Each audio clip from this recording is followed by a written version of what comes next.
Bituag is a barangay in the municipality of Urbiztondo, in the province of Pangasinan.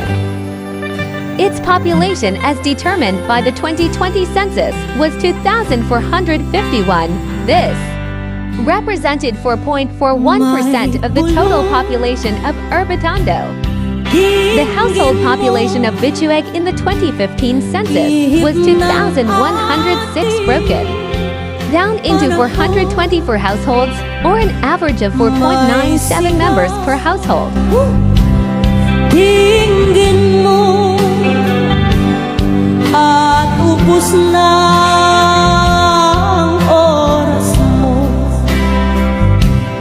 Oras na magpasya kung saan ka pupunta. Oras na mag-iba ka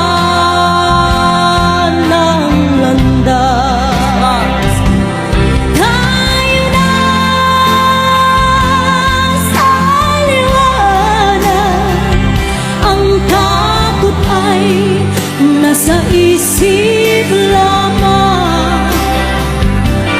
Tama na pag-aalilangan. Ang takot ay nasa isip lamang. Kung daay iiyak at ang ulo'y laging ligaw, damhin mo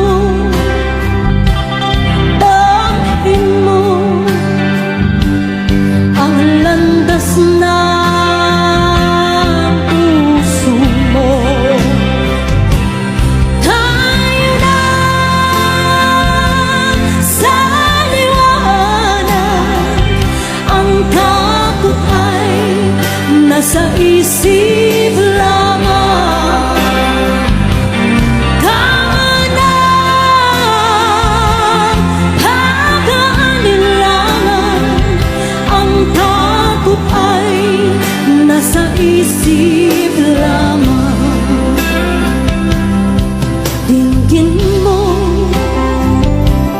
damhin mo ang landas ng puso mo. Oras na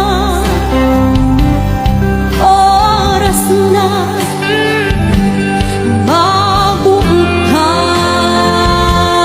ng pasya. Come on, sing me! Tayo na sa liwanag. Ang takot ay nasa isip lamang. Tama na pag-aalilangan. Ang takot ay nasa isip lamang. Takot ay nasa isip lamang. Thank you! Maraming salamat. Once again, sa mga nagbigay po, maraming salamat po sa inyo.